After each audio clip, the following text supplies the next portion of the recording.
The following is a special presentation of Tony Kurre Radio.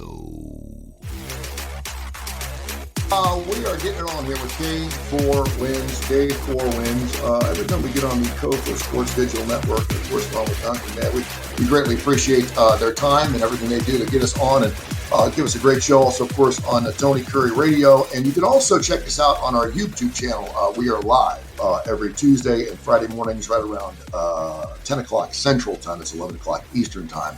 Got a monster show for you today. Lots of college football to get into in the first half of the show. Of course, some SEC twist, big time Arkansas, Ole Miss. We got Florida, LSU. We got Georgia, Tennessee. An interesting game between Vandy and South Carolina. We'll explain. Normally, we wouldn't talk about that. We're going to have our plays. And, of course, then we get into the pros.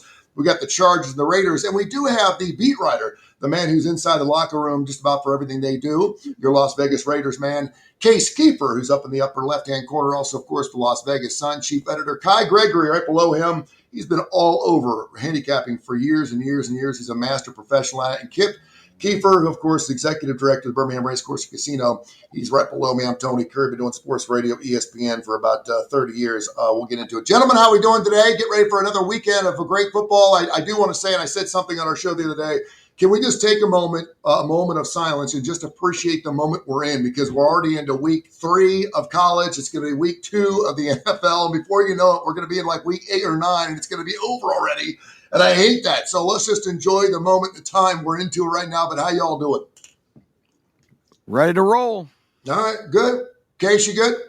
Yep, ready to go. Fantastic. It's going to be an interesting weekend. A lot of what we call smelly fishes.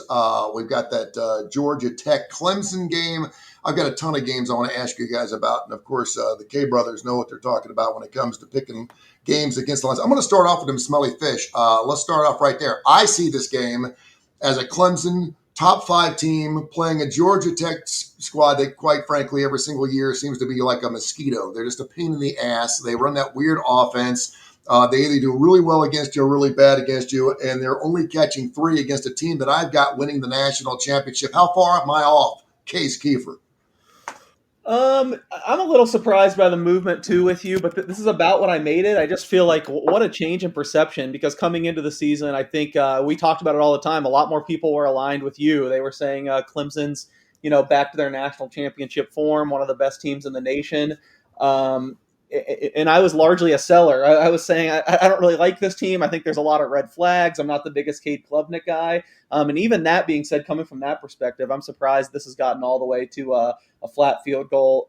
I bet Georgia Tech at closer to a touchdown. I made the line right around 3, probably a little bit more than 3. I'd probably say like 3.25, which means a juice 3, like minus 120. But I mean, right now you can lay 3 with Clemson, and that's just not something I ever foresaw with how much hype this team had coming into the season. But I can't say it's wrong. It's right about where I think the line should be. So if I had to say, I think it's a good correction, but you could certainly make the case that it's a buy low opportunity on the Tigers.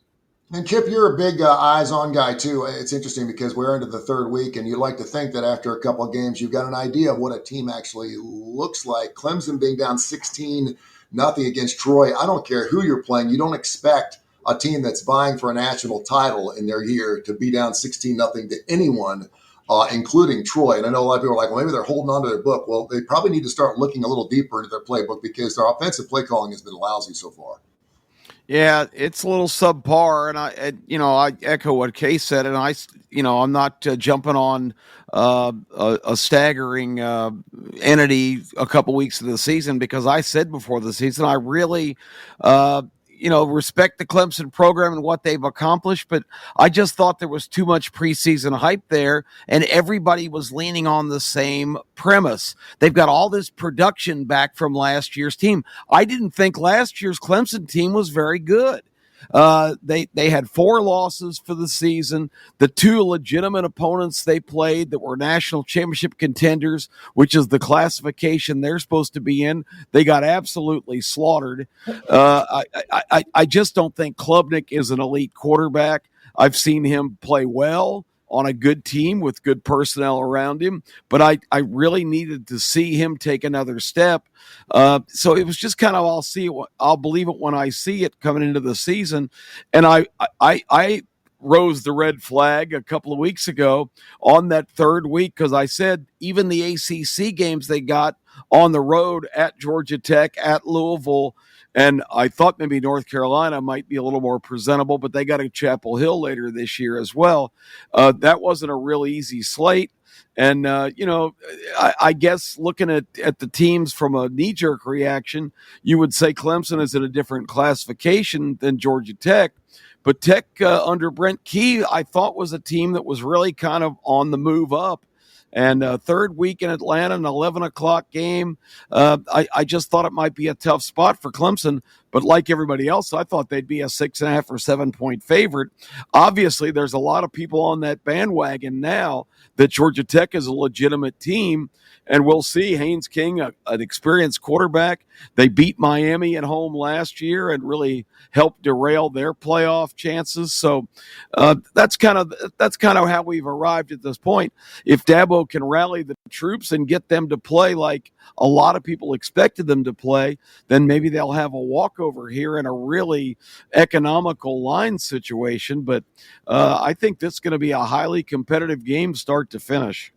No, I think you're probably right, and I hate to admit it because I've got that over 9.5 minus the monster juice of them winning 10. If they lose this game, they got to win out.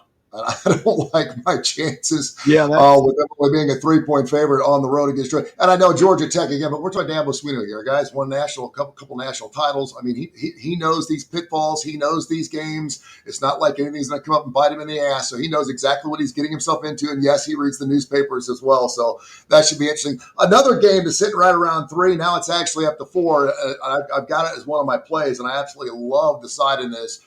Georgia at Tennessee. Of course, Georgia has won 8 games in a row. The last 4 games, Georgia's beaten Tennessee by an aggregate of 34-14. They have owned Tennessee. Should I say smartest owned Josh Heupel the last 4 games anyway.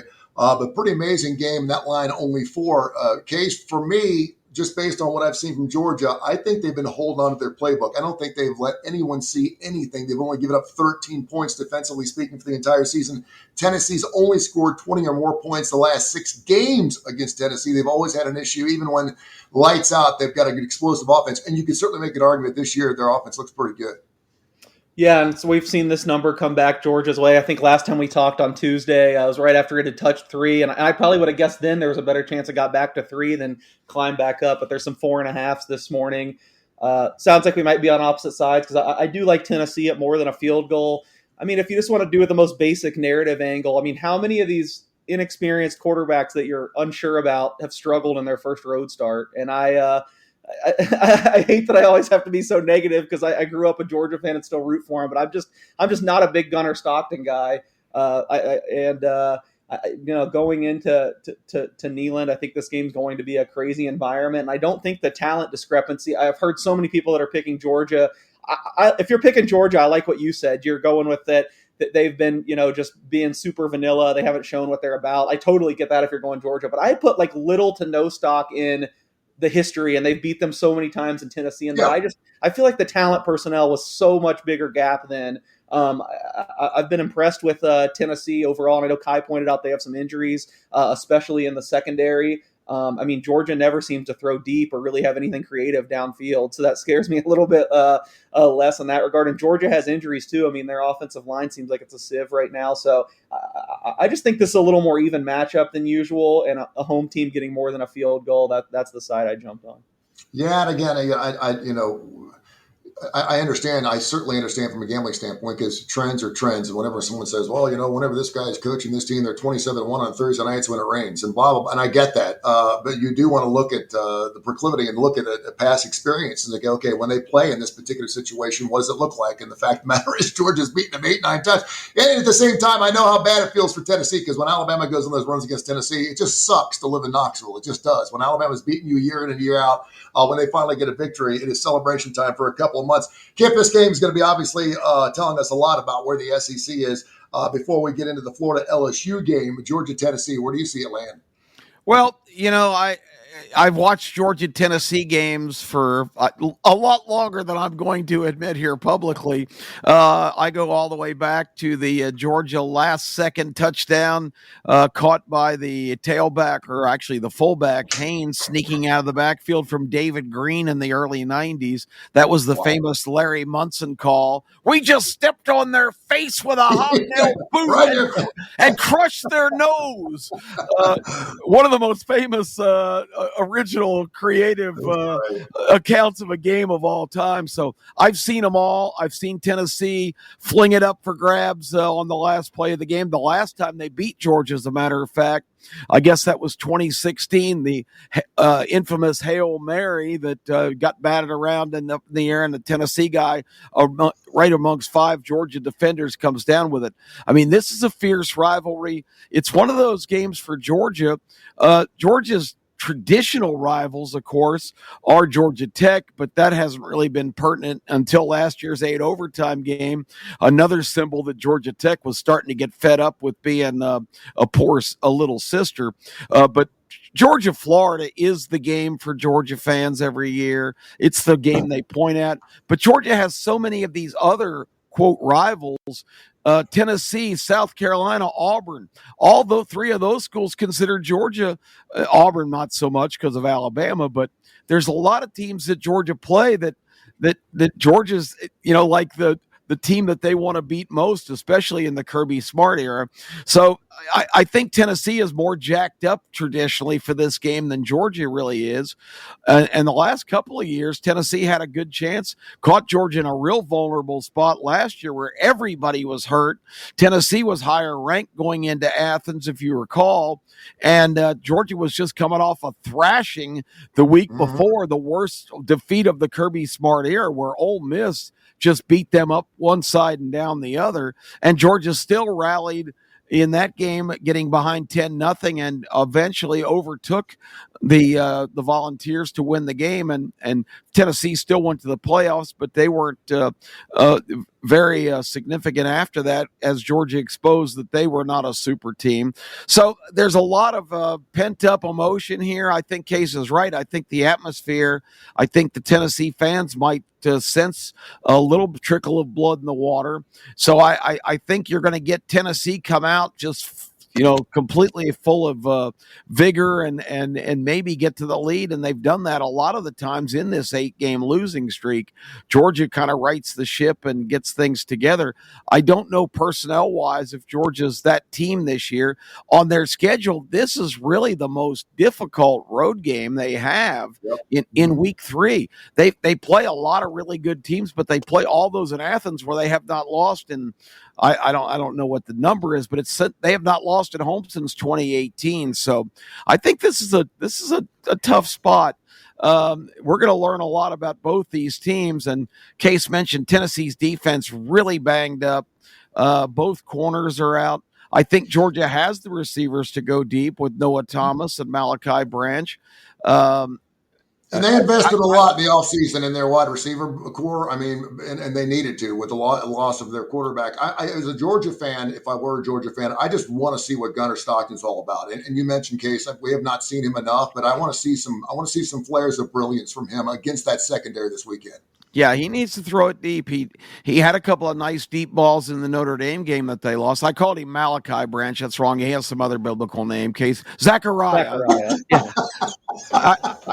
Jesus, get it together, man. I have got to get back and study my theology, but Zechariah Branch is a weapon, and they've used him underneath a little bit. But it is puzzling in the first couple games. Georgia has not tried to throw the ball down the field, and I don't think Stockton has limited arm strength. That maybe there is a little possum being played there. So I'm not going to make a pick on this game. I have a little emotional skin in the game from growing up in Atlanta and being a Georgia guy. But I think it might be a tough spot. I'm not going to be shocked if the Volunteers somehow break the streak here.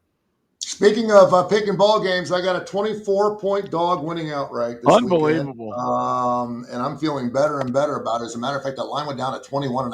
Now it's back up at 24. So the late money's coming in. So we'll see what happens. We'll give you those plays. And all of our plays, including the National Football League, Chargers or Raiders. We got the Eagles only giving up 1.5 at the Chiefs, which is an interesting game. Bills, are they on upset alert, giving up 6.5? We got a ton of 3.5s, 4s, 6.5, 7.5s. Another one is Florida LSU case. And, of course, LSU and Brian Kelly giving up just a touchdown and finally hit that magic line of 7. Florida does not look good against South Florida. I think South Florida comes down to reality against Miami. We'll get into that game in a second. But first, let's look at the SEC twist between LSU and Florida. Do you give up a touchdown? Yeah, that's another one I'm kind of surprised we got all the way to 7. Right now I'd say the LSU is the only way you could look, even though I know Florida has some guys coming back. And I mean, they probably didn't deserve – they definitely deserved to be scared last week against South Florida, but I think there were some mistakes they made. They arguably didn't deserve to lose, and you could say, this is a buy low spot for them. So I get it. I don't know. I've been really high on LSU dating back to the spring, and I was high on Florida too. I played over Florida win total, which isn't looking very good now to say the least. But I don't know. Florida to me, it was always based on potential, and I just feel like we haven't seen it yet. I trust LSU a lot more. I know we've seen some of their prices go up a little bit after last week, where they, I guess, semi-struggled with Louisiana Tech or just didn't do much. To me, I don't know. That goes back to the Georgia discussion we were having. I feel like they were keeping it vanilla and just trying to get out of there. I think that Clemson performance was pretty impressive, and it's just how short of a memory it is. I feel like we're already discounting that or forgetting that, and the final score doesn't make it look as dominant as it was. I think underlyingly they won by more than a touchdown against Clemson. I've had the same concerns I always bring up with LSU, that their running game hasn't really gotten going. The offensive line hasn't looked great. But I came into the year saying that I thought Garrett Nussmeier was the best quarterback in the nation. If there's a guy I have to lean on, I don't mind it being him. If home field is what it's all cracked up to be in Death Valley at night, I feel like they should beat Florida by a touchdown. No, and I think this game is huge for LSU because if Brian Kelly's going to win a national title, this may be his best crew he's had in quite some time. And it starts with that quarterback. I want to move around to that South Florida-Miami game. It's not an SEC twist for sure, but last year Miami favored by 16.5. They win by 35, and of course they do that on the road. Now they're hosting the Bulls, who obviously are not going to surprise anyone anymore, Kip. They're 17.5. And something tells me about that 17.5 number. That number is there's Kai. And, of course, Kai's going to try to join us here in a second. We're having some technical difficulties. We'll get back to the Tennessee-Georgia game in a minute if we can hold him on. But that South Florida-Miami game, something tells me that South Florida wakes up from their wonderful dream they've had the first 2 weeks of the season against the Miami Hurricanes this weekend. What do you got, Kip? Yeah, I mean, I never like when you play two major opponents in a row on the road back-to-back weeks. I always think that's a big negative. It's not a long trip from Tampa to Miami, of course, and you go across one of Case's favorite roads in the country, Alligator Alley. When Case was a younger, he was looking out the window the whole time. He was hoping to see a gator or a Florida Black Panther, and I said, well, this is an interstate. We're probably not going to see any wildlife, but it was okay to hope. But anyway, that trek down there for them is not a long geographic visit. But yeah, I really don't think that 2 weeks in a row they have a legitimate chance to pull another shocker. But 17.5 is an awful lot of points. And I just, the Mario Cristobal factor always looms large for me with Miami. I'm not going to be a bit surprised. If I had to bet the game, I would take the points, but I don't think they have any chance to win. I'm not laying the points either, and I'm not playing it, but this is one of those games where it does look too large, and usually when it looks too large, Miami will win by 21. What do you think, Case? This is one I kind of have the same feeling we talked about earlier in the week. It's right about what I made it. I can't really give this as an original thought because someone pointed it out to me, and I said, wow, I really liked it, and I bet it. So I do have a bet on this game. I bet Miami minus 9.5 in the first half. This way you kind of miss the Cristobal into game factor. Yeah, you miss the garbage time. Yeah. I do think South Florida has a lot of pride and will keep coming, but I mean, I'm kind of having to talk myself down. I'm so high on this Miami team. I've said it time and time again. I had one concern about them. Their receivers have looked outstanding. I just think the rest of their roster is like an NFL roster. They have professionals at every level. And if this Carson Beck renaissance, it's not even really a renaissance. Like I said, I think that I think the guy was actually underrated at the end of last year. Yeah, and I wasn't Georgia the won biggest the fan. SEC last year. Yeah, I mean, so I just feel like everything's in place with Miami. I think even South Florida can lose this game and still be – they're the co-favorite to make the playoff now from the group of 5. Them and Tulane are both plus 450. I think they even lose this game and make it respectable. They're still the favorite to get that playoff spot as long as they win the AAC. But, guys, they've played the toughest schedule in the nation. Kai or Kip said that on Tuesday, and I agree. Now you throw a team that I honestly probably have Miami as like a fringe top 5 team in the nation right now. You throw that after Boise State and Florida. This is a tough spot of all spots. So yeah, I went Miami minus 9.5 in the first half. It is incredible that we're talking about Georgia having a bad year and they won the SEC. It really is. That should tell you back in SEC land where it is. Let's get that Georgia-Tennessee line back up. Yeah, that's unbelievable. Let's get back to Georgia giving a 4 to Tennessee because he is wearing the Tennessee orange. And, of course, we mentioned the last 4 games, an aggregate score of 34-14. Josh Heupel has been owned by Kirby Smart. Does he bite back this year, Kai Gregory? I don't like the matchup for Tennessee, especially knowing both 2 starting corners are out. Looks like Moy on the defensive line is going to be out. You got 3 other defensive linemen banged up. Joseph can't do it all on his own. Georgia has a history of playing down for a couple of weeks, especially before they play Tennessee. And I can't see Tennessee keeping it within a touchdown. If they keep it within 10, I'll be happy. I've already bet Georgia. I got him at 3. At 4, I would still take them. I would probably take Georgia up to 7 or more. I just don't think Tennessee's there yet.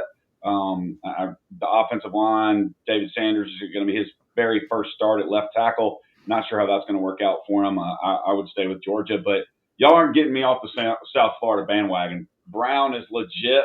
I love the way Alex Golish has that team playing. I've already played the 17.5, and after sitting here talking, y'all are not talking me out of it. Until I get fit, I'm sticking with South Florida. There you go, man. There's no reason to do that. 2-0 against the spread so far this year, and there's no reason to hop off for sure. Alabama is hosting Wisconsin, and this is amazing to me. I saw this. This is only the second time in history that Alabama's hosted a Big Ten school at Bryant-Denny. That's interesting. Isn't that crazy? Last time was 15 years ago against Penn State in 2010. Yep. They played a lot of neutral site games, a lot of bowl games, but they have never hosted outside that Penn State game a Big Ten team in Wisconsin. Now, Wisconsin comes in, of course, last year they did the home at home, and Alabama won 42-10. They won by 32. And it wasn't that close. Yeah. No, and Alabama right now holds a record. This is one of these Kalen DeBoer things where if he loses this record, he's going to get fired for it because they've won 83 straight at home against unranked opponents. That's the longest streak in the last 30 years. And now, of course, you come in here with Billy Edwards, who was out Wisconsin. In comes Danny O'Neal. So they're banged up on both sides of the ball. And here comes that big 3-touchdown favorite. Casey, who do you like in the big ball games? I mean, I'm assuming that most of us here, and I know a lot of us on the show, have Alabama in a bloodbath. Yeah, I mean, I'm kind of second guessing it. Luckily, it wasn't a bigger bet, but I did take some Wisconsin plus 21 just based on numbers alone. I had this game come out 18.5, but this is one where the more I think about it, I'm wondering if I just haven't adjusted enough for losing their quarterback. I don't think Danny O'Neal has any chance if they go down. If Alabama goes up big early, I just feel I give Wisconsin little chance of keeping it close there. I mean, I wasn't the biggest Billy Edwards guy, but at least he gives you something. It just seems like O'Neal's so green and can't really generate anything explosive or downfield. What I like about Wisconsin is they kind of have a lot of the attributes you'd look for in an underdog. They're going to run down the play clock. They're going to try to make the game slower. They're just going to try to get 4 yards at a time. And Alabama's run defense, as much as they have the personnel, it hasn't been great. Although a lot of their troubles dating back even to last year were on the road. Maybe they play better at home. So I bet Wisconsin plus 21 just because I couldn't get the number that high. And I thought that's kind of a key number. I'm kind of regretting it now. If it was today, I think it still is at 21. It would probably be a pass, but I do see a scenario where Wisconsin could keep it close, but I have a hard time seeing they have any chance of the upset. Kip, our television show, The Starting Lineup, airs every single Saturday morning, 10:30, 11 o'clock. You can also watch that on our YouTube channel at K4Wins. Of course, that's our website we go to as well. But The Starting Lineup, Gregory, of course, gave a couple plays in there over Texas Tech 61, and also likes the Oregon Ducks minus the 27. We'll get some more of his plays a little bit later on, some NFL stuff as well. But the legend, he loved himself some Alabama. He's a homer. I don't know if he's ever gone against Alabama, but he also He's a said that he can homer? fight. He confided in his brother too. Whenever the legend gets together with his brother, you don't know what the hell they're going to come up with. And quite frankly, his brother's a hell of a lot better picker than the legend is. So if he's confiding in his brother, they love Alabama minus the 21. Do you? I don't love it, but I don't know how you have much choice to go the other way. Case mentioned it on Tuesday on the show, how Luke Fickell, who I thought was a good hire at Wisconsin, I thought he would go up there and get that program restored to where they were before. And they weren't world beaters, but they were always a team that you knew was going to come to play every week. And you know, they were never an easy game for anybody in the Big Ten or outside the conference. That has really changed in the last couple of years. And Fickell last year went up there with the idea of them playing a faster offense, filling the Madison skies with footballs, and it's just not the personality of that team and the kind of players they recruit. It was an absolute catastrophe. Now, as Case just mentioned, they're back to pound and ground or it's ground and pound. I got to say it right. And going back to kind of the Barry Alvarez approach of trying to win games 10-9. And I don't see that in Tuscaloosa having any chance to succeed. Can they cover the number? Sure. 21.5 is an awful lot. I don't think Ty Simpson's going to start 17 for 17. The yellow school buses from Monroe, Louisiana are not going to be in the parking lot. I think Wisconsin's going to roll up in some luxury cruisers. But the bottom line is, if I had to bet the game, I think Alabama is probably going to be in a position to. I think I said it last show. I think Alabama will be ahead 34-14, 34-10, and maybe tack that late score on to put it over the top. So I can't take Wisconsin in the points until I see a competitive effort under the Fickell administration, which I really haven't seen against any good team so far. They did play Oregon tough last year at home late in the season. That's been his shining moment to date, but I just don't like the personnel on this team, and Alabama at home is a juggernaut. By the way, we talked about those 83 straight wins, which is by far the longest. It's 19 games longer than the second longest streak that Boise State had over the last 30 years. That last loss was against La Monroe. That team, of course, that Alabama just shellacked this past weekend, 73-zip. Any thoughts on this, Kai? I know we're big time in the SEC, but any thoughts on Alabama? Give it 21. We're obviously doing a show. The majority of us in here in Birmingham, Alabama, so a lot of local folks who watch our show are very interested in that. Probably not going to get to the Auburn game or UAB day, but we got some pro action coming up. Any thoughts on the Alabama game before we move on? You mentioned it. UAB giving somebody 11 points. Wow. I like Alabama. I've got a thought on that, by the way. I like Alabama in the first half. I think they're going to jump out on them minus the 12.5. I've already played that. Hey, we were 14-6 last weekend here. Posted plays, 14-6. So hop on board. And by the way, I don't know if we've talked about it. We do have a Facebook page where we kind of get some interaction going on Saturday. K4Wins is the name of the Facebook page also. But had some good interaction last week, kept up with the games all throughout the day. You can go on our Facebook page and look at it. You can see where we talked about it and updated, what we were hitting. But I think Alabama's going to cover the 12.5 in the first half. I really like that play. Seems to be a stronger play to me than the 21. But if I'm gonna play the game at all, I'm laying 21.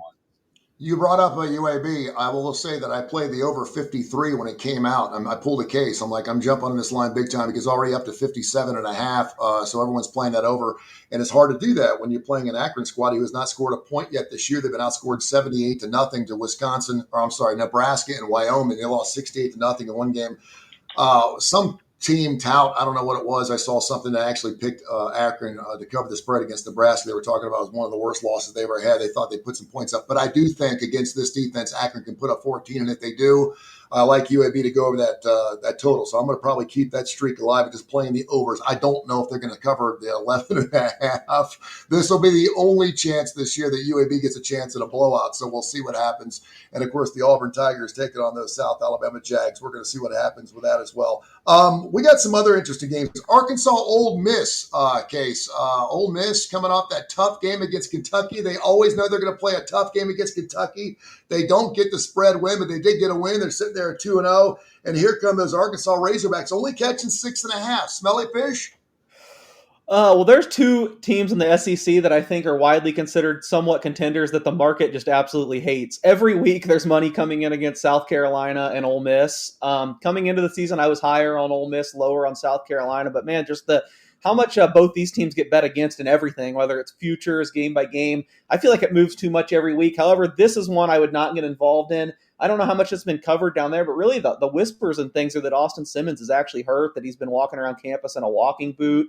I mean, if he doesn't play, I forget what the backup's name is, but a complete unknown. You don't know what they're going to do there. And I was not high on Arkansas coming into the season, but I mean, you kind of have to tip your cap a little bit and say this Bobby Petrino, Taylon Green marriage has just worked. I mean, they score points. So, at 6.5 now, just numbers wise, it would tell me to play Ole Miss, although every single game, they've only played 2 games, but both games this year, I've thought the market's gone too far against Ole Miss, but just with the injury concern, I'm probably just going to pass. And if this does turn into a shootout, I mean, as much as I think Kiffin's a good play caller and I trust him offensively, I mean, it's kind of tough to beat what Petrino and Green have right now. I know they've played no one, but yeah, that's just a lot of me talking to say I'm not getting involved here. I'm a little bit worried about Simmons' health status.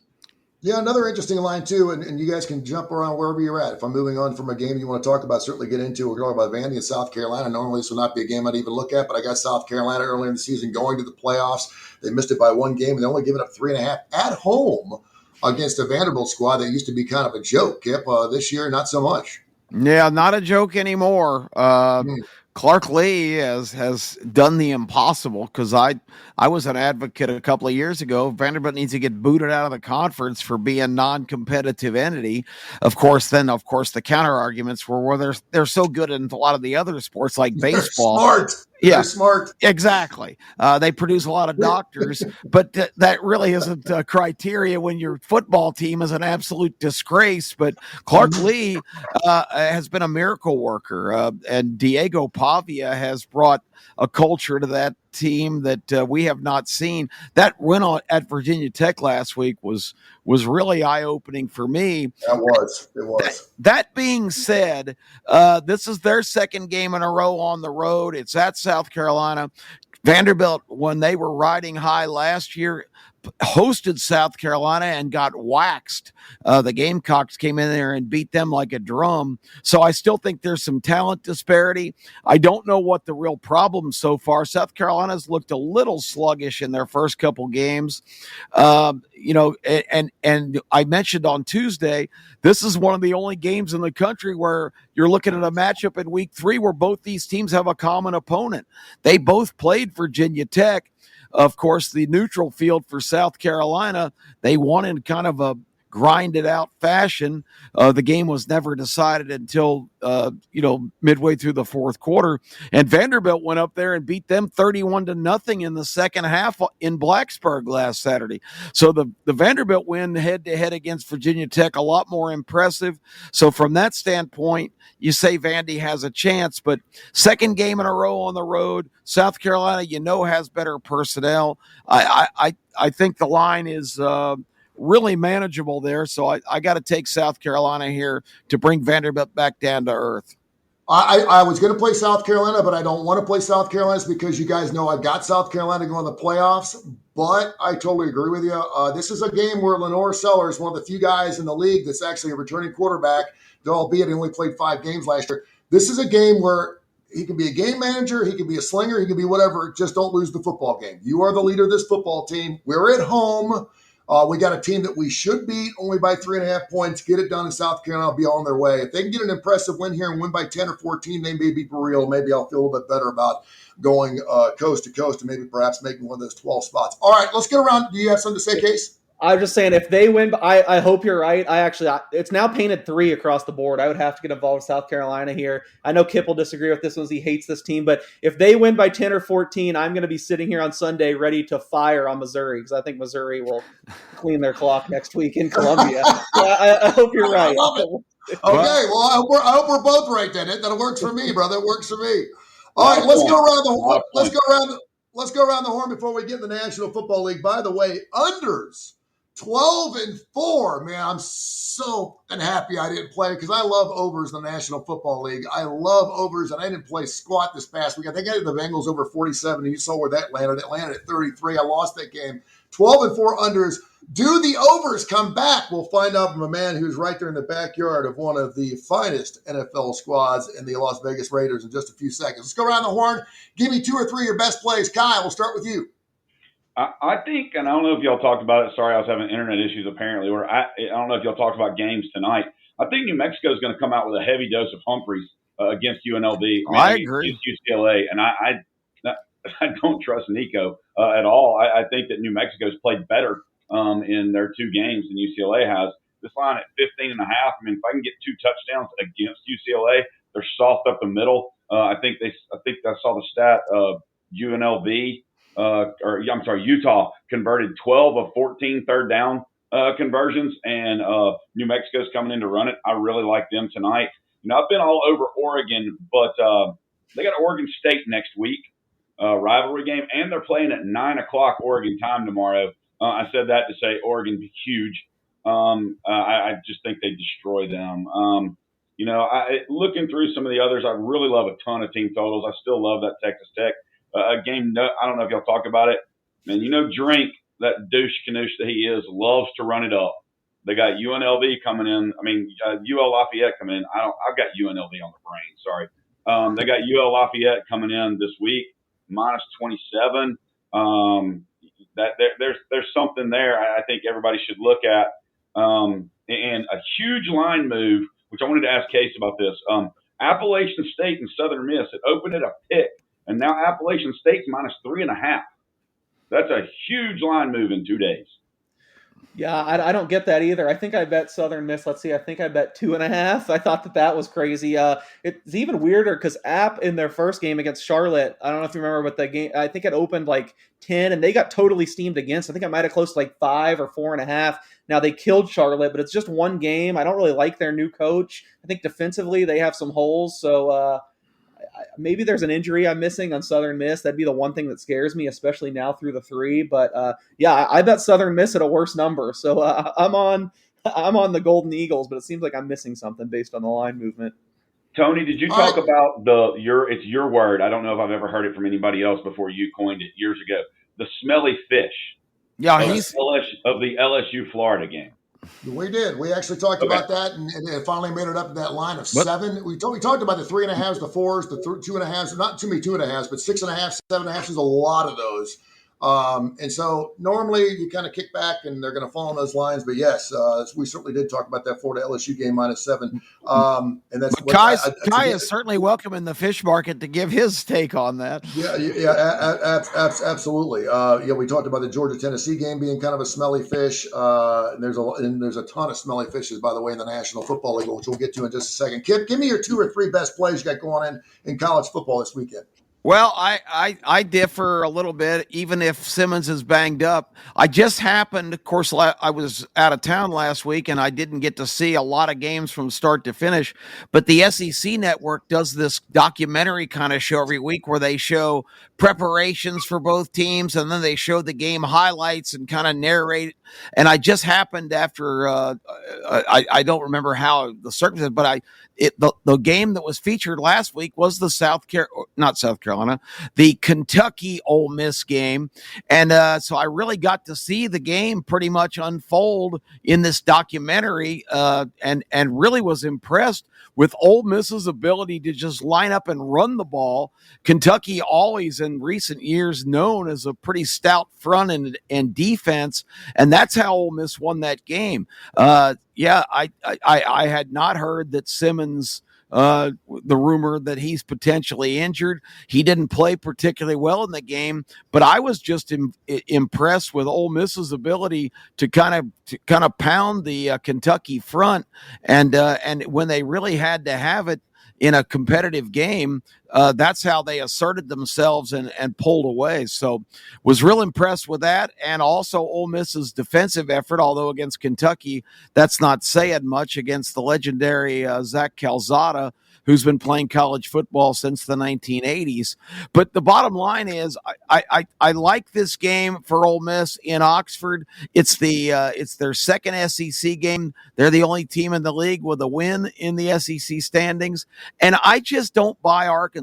I know Case is right about, and I was very high on Traylon Green coming into the year, and he and Petrino do have it going on. But they've played 2 games at home against Alabama A&M, which is a low grade program. I think they're in the SWAC or Great something. band. They have a great band. Yeah, well, yeah, the band definitely won the competition at halftime. Yeah, they got a great band. Yeah. But then they beat, and you mentioned it on Tuesday, they beat Arkansas State at home, and Arkansas State had the audacity to ask for a home-and-home series. I don't think you're going to see the Razorbacks in Jonesboro anytime soon, but you are going to see them in Oxford this week, and I just think this is the kind of game. Ole Miss clearly has the talent edge on Arkansas. I can see Ole Miss winning handily here by 17-20. I just first road game. I don't like SEC road games by nature. This line opened 12.5. Arkansas is catching some action. Maybe people aren't high on Ole Miss, but it's more of a historic play for me. I just Ole Miss at home against Arkansas. I love the Rebels in this game. Yeah, that's it. That's 6.5 that scares me. That's all. And it's down to 6.5. That's crazy. Yeah. Yeah, it really is. So maybe there is something to the Simmons injury, but from what I saw, I think they're just going to be able to physically dominate Arkansas, and we'll see if that's the case or not. But this is just a game that I'm all over Ole Miss here. I see that the Utah-Wyoming game, which is kind of an interesting place to go out in the middle of nowhere, is another game where the home team is getting just a slew of points. I think 23.5 was the last line I saw. And I know Utah's really good, and I have a lot of respect for them, but Wyoming is kind of a weird place to go. I'm always attracted to major home dogs that I think are decent teams. I don't know if Wyoming is really that competitive, but that's one that I just kind of saw glancing at the. They beat Akron 10-0. By the way, I'm just letting you know, only because they're going to have a common opponent with UAB, so we'll get an idea of just how good they are. But they beat an Akron squad 10-0 in the game. So offensively speaking, just be careful. I'm just taking points because it's a home dog getting more than 3 touchdowns, and I don't know what Utah's really proven so far yet. They won big in their opener, and they'll probably kill them. But I'm always attracted to those big home dog totals. Just like Kai was talking about Oregon, I think a 9 o'clock Pacific game with Oregon traveling across the country, and the home team they're getting 26 or 27. I wouldn't be a bit surprised to see the Wildcats be a pain in the ass for Oregon. Oregon, some of their trips west to east last year were not that impressive. I mentioned the Wisconsin game earlier.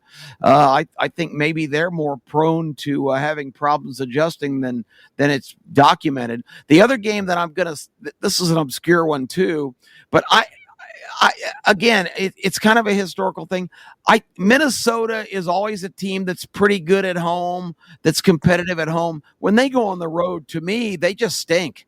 I don't know really a lot about their personnel. I know they've got 2 really good running backs. They go to Cal. And Cal last year at times was a pretty competitive team. They're a home dog, and that's only like 1.5.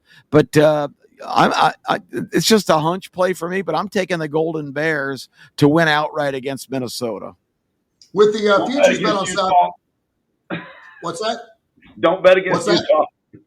Yeah, don't bet. He's saying don't bet against Utah. With my futures bet on the over 7.5 for South Carolina, I love that South Carolina game. I love it minus the 3. I'm probably just going to leave it alone. A victory will put me a little bit closer to that futures bet anyway. But there are 3 different sides and totals I love this week. I think Georgia has been bitterly coy. They haven't played anybody.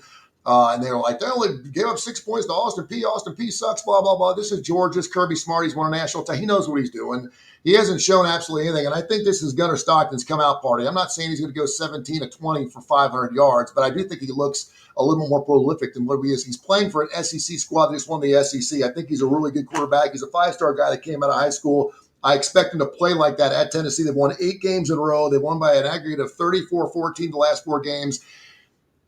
He has owned him. Kirby Smart has owned Josh Heupel. I think he's going to own it again. I love them minus the 4. I'll go as high as 5 on this game because I think they win by a touchdown. Also, the last 6 times these 2 teams have played, halftime the score has gone over 30 points. You're only going over 24.5 in the second game. For some reason, Tennessee doesn't score a lot, but Georgia does. I do like the over 24.5 in the Georgia-Tennessee in the first half of the game. And then KC Killer. Those Philadelphia Eagles are celebrating their big old national title. Temple has not gotten an opportunity to do that in a long, long time, but they're playing some of the finest football they ever played. They're 2-0 for the first time in like 19 years. Casey Keeler's got this team believing, and now all of a sudden they're playing this Oklahoma squad that last year was 1 for 12 in third down conversion rates. They also rank 114th in turning the ball over. If I'm going to take a team plus 23.5, and I'm going to say they're going to win outright, they're going to have to win the turnover battle. And, of course, Temple has turned every team they played over 4 times this year. They love to stab the ball, kill the ball. They're going to have to do it against Oklahoma. I like those Temple Owls, not only plus a 23.5, but I like them to win outright at home. They lost by 48 last year. 48 points to Oklahoma. This is that game to Oklahoma. They're looking ahead. They're thinking Temple Owls, come on. I think Temple keeps it close, and I think they got an outside shot to win the money line. That's what I'm going with. Case, what do you got? Well, I agree with a lot of what you've brought up because for better or worse, we'll see how this goes. I like every ugly underdog on the card this week. I just have all these lines as way too high. So I agree with a lot of what Kip said out. Maybe there's nothing to it, but the scoring environment's been way down in college football. I guess I'm going against Kai because I love Wyoming too. Maybe not now. I bet plus 24.5, but any statistical study, do you know what comes out as the biggest home field advantage in college football? War Memorial Stadium in Wyoming, because it's at the highest elevation. Yeah. Wow. Impossible to get to. Year after year, they've performed so much better at home than they have on the road. And actually, that Akron game, I know it was only 10-0, but you look at the stats, they outgained them, I think, by like 2.5 yards per play, which is massive. They just had some the follies that didn't make any sense. They crushed Northern Iowa last week, Northern Iowa, one of the better teams in FCS. I love Utah too. I think if I had to pick one team to win the Big 12 right now, it'd probably be Utah, but that's just a tough place to play. I feel like it's kind of a sell high. I mean, a couple weeks ago, this line's probably like 17, and I don't think Wyoming's done anything wrong. So 23.5 is a little bit tougher, but I did take Wyoming. Like I said, every ugly dog I'm on Temple plus 25 with you, but I don't think they're winning outright. I think I think I love that you called it. I love that's a bold proclamation, but yeah, I think quarterback is good too. I'm telling you right now, this Evan Simon kid, he's got 9 touchdowns and 0 picks. Right now, he ranks 3rd in college football in quarterback efficiency. He's pretty good. And there's this guy named Jay Ducker. Look out for him. He's averaging 8 yards per carry. He's really good too. If they can keep the ball on the ground and not make any mistakes, they're going to win this football game. Yeah, and Keeler is going to be a major conference coach in no time. I do think very highly of him. I did bet Cal with Kip. It's not one of my stronger opinions because Minnesota has them outgunned at like almost every position. But I think I talked about him one other time on the show. But the kid Cal has playing quarterback, I think Sagapultelli or whatever, who he was going to go to Oregon. Obviously, they were going to give the job to Dante Morse, who went to Cal. I mean, this guy, he's going to get like $5 million from some Big Ten or SEC school this offseason. So if you might want to watch this game, it's quarterback versus the whole team. But I think Cal has the better quarterback there. I said ugly dogs are the theme of the week, so I feel like I've talked about a lot of them, but I'll throw a couple more that I played. This will surprise people because I've been Mr. USC, and I feel like I've been right so far. They have the best offense in the nation by just about any measure. They played absolutely no one, though. I think this is going to be tough. They did not do well going east last year. Barry Odom, I think so highly of after seeing him up close at UNLV. He's a really strong defensive mind. I feel like USC is going to have a little bit more resistance this week. So I played Purdue plus 21.5. Another one that leapt off the page, but this is looking like adverse selection now because it's really, really moving against me. This is another one. Some of these small schools, I worry there's injuries I don't know about, but I can't believe Texas State is getting 17.5 at Arizona State. They outplayed them last year. They should have won the game. They lost by like 2. I know they lost a lot of guys on the portal, but they have a great freshman quarterback too, Brad Jackson, who's probably going to get poached from somewhere. He's been awesome so far. I was searching this morning to see if he's hurt or something because I was shocked. To be frank, I bet plus 15.5. I woke up this morning at 17.5. I don't. I mean, if you go back to last year's game, I think Arizona State recovered like all 3 fumbles and won by a field goal. I don't know how you get to 17.5 now at Arizona State. But again, maybe tread lightly with some of these because I'm not used to the market moving so strongly against me. And clearly, someone out there really likes Arizona State. K4Wins.com, K4Wins.com. Thanks to Coastal Sports Digital Network for having us on. Man, we could do this show for like 3 or 4 more hours and never repeat the same thing, which I love. And I love working with you guys. We got to get in the NFL, though. We got some big ball games going on here and only about 10 minutes to get into it. Case, I'm going to stay with you. Let's start with your Chargers Raiders since you got the inside story. You're catching 3 at home. I always want you to give me a play on those Raiders and whoever they're playing, and then give me about 2 or 3 other strong plays you got in the National Football League. We'll go around the horn. Go. I'm a little worried Brock Bowers isn't going to play. He didn't practice yesterday. They said he's pushing to play, but I don't know. It's hard for me to get a handle on the new staff and how upfront or guarded they are about injury stuff, but it's kind of a red flag to me. He didn't practice yesterday. All that being said, I still just can't get the Raiders to this big of an underdog here against the Chargers. I know a lot of times people say the Raiders don't have home field advantage because they don't have a lot of their own fans. This is one case where, I mean, the Chargers don't usually bring anyone. I think the place is going to be rocking after the Raiders starting 1-0 with Pete Carroll as their coach. I was down on the Chargers before last week, and I was down on the Chiefs too, so I don't put a whole lot into them beating the Chiefs in Brazil, especially at 3.5. I like the Raiders there on Monday Night Football. I feel like I'm going over the same things as on Tuesday, but I also said on coming out on Tuesday, I really like the Falcons. I bet 5.5 at Minnesota. They're just such a train wreck. They had absolutely no business losing the Buccaneers game last week. I feel like that's been glossed over, but that's just what the Falcons do. They find a way to lose, but Penix looked incredible. I feel like people need to get eyes He's really good on how good he's looked. And they can still collapse and cover here if you get above 3. So I like Atlanta. I guess I'm just going with all these ones that have kind of moved against me, but I'm kind of surprised at how much respect the Jets are getting out of that one great performance against the Steelers, and they did look good. They deserved to win the game, if not for a 60-yard field goal, but I don't know. I mean, the Bills obviously come back and beat the Ravens. Coming into the season, this line I think was around 7.5, 8. To be on the other side of 7 now, I bet Buffalo minus 6.5. And when it didn't move, I had to bet that again. So laying points on the road tough, but I need to see it at least one more week to actually believe that this Jets offense with Justin Fields, who typically can't complete a forward pass, is really taking that big of a step up. Kai, give me some NFL. I mean, I'm going to go with Mr. Fumble and stick with Baltimore. I just think that Cleveland's going to run into it when they get there. Looking at some of these line moves, it just really, makes no sense to me. I'm going to go with Indiana Jones as well. Daniel Jones just woke up Indiana's offense. And then also, I mean, go back to what he was just talking about there with Buffalo. I mean, if Aaron Rodgers is going to throw 4 touchdowns against you, what in the world is Josh Allen going to do to you? Because we saw what he did to Mr. Fumble in Baltimore, so I was kind of impressed with that. And call me crazy, I think Dallas covers. Mm-hmm. Yeah, I'll start right there too. I like the Dallas Cowboys too. I got a minus the 4.5. I think it's good. I like the Chiefs catching a 1.5 at home. I don't, listen, for whatever reason, it's still hard to go against them. They win ball games. They win them ugly, but you're catching a 1.5. Come on. It's the Chiefs. You're at home. I don't care about Philadelphia. They just got a big victory. They're another team that barely wins football games. I'm liking the Texans to bounce back and give up 2.5 against the Bucs, who got the big victory last week. And Miami had a players-only meeting this past week. I don't know what the hell that means, but they're bringing in New England.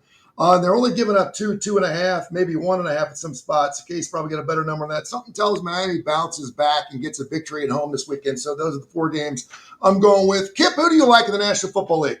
Well, I'm going to make it 3 because I thought there was some things to like about Dallas's effort in the opener at Philadelphia. Philadelphia just got better players, but I thought Dallas acquitted themselves pretty well, and now they're back home against the Giants, who I just think are god awful. We saw the Commanders are not really ready for prime time last night. I mean, they showed some fight and tried to stay in the game, but the Commanders beat the Giants 21-9. That was kind of a listless performance in retrospect, but I just don't think this Giants team has much to hang their hat on.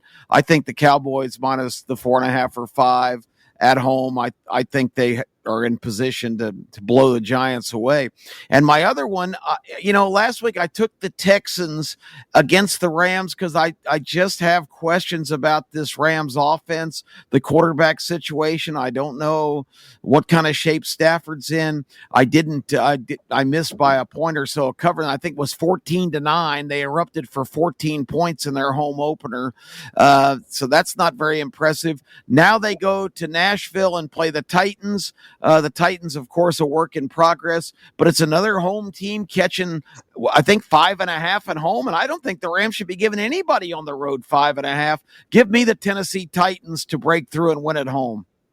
You talk about that Washington squad, too, in case you can pound on this really quick. You see this in the National Football League every single time there's a dual guy comes in, whether it's Cam Newton, whether it's Baker Mayfield, these guys that got the wheels, they come in year one, and I always say they can't read defenses, so they're running for their life. And so they're running for these 3rd and 19s and getting first downs. They're making all these plays with their wheels like Jaden Daniels did last year.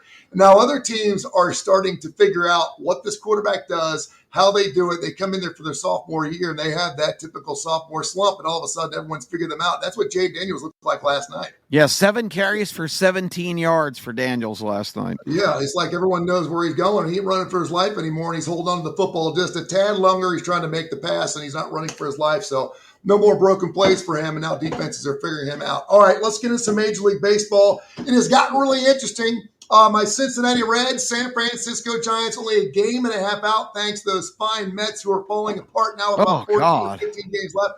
I love that. Was that the worst 4-game series in baseball history? Their lack of did they even go to Philadelphia, or did they just the Phillies go out and play inter-squad games? I have never seen such a blowout 4-game series in years. It's like they don't want it. And then, of course, on the other side, in the Senior League, we got the Tennessee Texans. We've got those Texas Squad Rangers who are playing some pretty good ball, only 2 games out in the wild card. Kai, what you liking so far with 2 weeks left? At least we got something to watch here. How about Philly and the White Sox with the 2 best records in baseball over the last 10 games, 8-2. And you know that the Yankees, who, we talked about Tuesday having the easiest schedule coming up, are like, wait, we've got the hottest team in baseball twice. Now, that may be because of who Chicago played, but still. I don't know. Baseball, I will say this. Unfortunately, Roman getting hurt kind of screwed my Red Sox. They miss him so bad, it's unbelievable. But I do think that this weekend, Pittsburgh finally gets eliminated from the playoffs, becomes the 3rd team eliminated from the playoffs. I'll say this, and you said it before we even started the show, man. And listen, when you're playing baseball, you're trying to build up your coffers before the football season. I get that. It's really hard to really get steeped into Major League Baseball right now because there's so much to look at, college, professional football. But the lines have gotten so screwy. They're so weird. Even the Skeens line going to $1.55 the other night. He loses 2-1. Every line all year has been $1.15, $1.20. He's been winning baseball games. And all of a sudden, people are getting smart, and then he loses. Baseball gets really difficult like the last 2 weeks of the year because you don't know who's sitting. You don't know pitch counts. You don't know who's really wanting to play. There's guys that have already got their locker room flipping. They're loaded up. They're ready to go. Alec Greco used to always talk about in the National Football League, man, the trucks be backed up the last game of the year. The trucks be backed up the U-Hauls to the locker room before the game kicked off, knowing that they were all going on summer vacation for a month and a half and didn't have to do shit before the next season started. And coaches like Dick LeBeau and guys, I'm trying to think of some of the other coaches the Cincinnati Bengals had that would piss them off. They're like, your ass is still mine for the next day. We're playing football, so move those damn trucks. But you don't know what's happening in Major League Baseball, so if you get some people to pick some ball games, go for it. But it should be fun to watch the next couple of weeks. And then, of course, get ready for the playoffs right now. Toronto Blue Jays, Detroit Tigers, Seattle Mariners, the Phillies, the Brewers, and the Dodgers. It looks like it's going to be a great postseason and a great October for Major League Baseball fans. So great stuff. Anything else you guys want to add before we wrap it up? We do the show every Tuesday and Friday, 10 o'clock Central Time. We'd love to do some more shows. We're working on that, by the way. And, of course, you go to K4Wins.com, K4Wins.com for all of our plays. If you don't want to listen to the entire show, you should. But if you don't want to listen to the entire show, you go to K4Wins.com, K4Wins.com. You get all of our plays. And, of course, we update that every single day. Anything else you guys want to add? I just want to say on the Commanders thing, I mean, I could be wrong, but I interpreted last night a little bit differently than I think you guys, sounds like you did, and a lot of people. I just think it was way more about the Packers than the Commanders. I think the Packers this team looks scary. I'm still super high on Jaden Daniels. I wouldn't be selling any of my Jaden Daniels stock. I just think, man, the Packers, especially receiver, they scare me a little bit, but Jordan Love looks amazing. Sometimes I think he should have had an even better game, but man, the Packers look frighteningly good here early in the season. What's their defense? What's the Super Bowl odds on them right now? I mean, I know it changed a little bit with the That's a Michael good question Parsons. since it just updated after last night. I would think it should be like in the 8-1 range, honestly. That might sound aggressive considering it was as high as 14 a couple weeks ago, but I mean, to me, they look like the most complete team in the NFC right now. Because we have to emphasize how they just dismantled the Lions in opening week. That was impressive. It was. That's a team that was really good last year, and the Packers made them look amateurish. Plus 750 at Circa. So unfortunately, they've already been bought a lot, but they look awful good. Yeah, and then, of course, you got the Lions giving up that 6.5 to the Bears again this weekend. The Bears didn't look like anything special, so you're kind of like, is this Detroit Lions squad a little hungover from last year? They won all those football games. Should be interesting. All right, go to K4Wins.com. Of course, we're available on our Facebook page, K4Winners on X, and, of course, you can also email us. And, of course, across the Tony Kurre Radio network of radio stations, I'm all over the place. So check out Tony Kurre Radio, and you can find all of our material right here with Corey, K4Wins, K4Wins. Thank you, gentlemen. Appreciate you. This has been a special presentation of Tony Kurre Radio.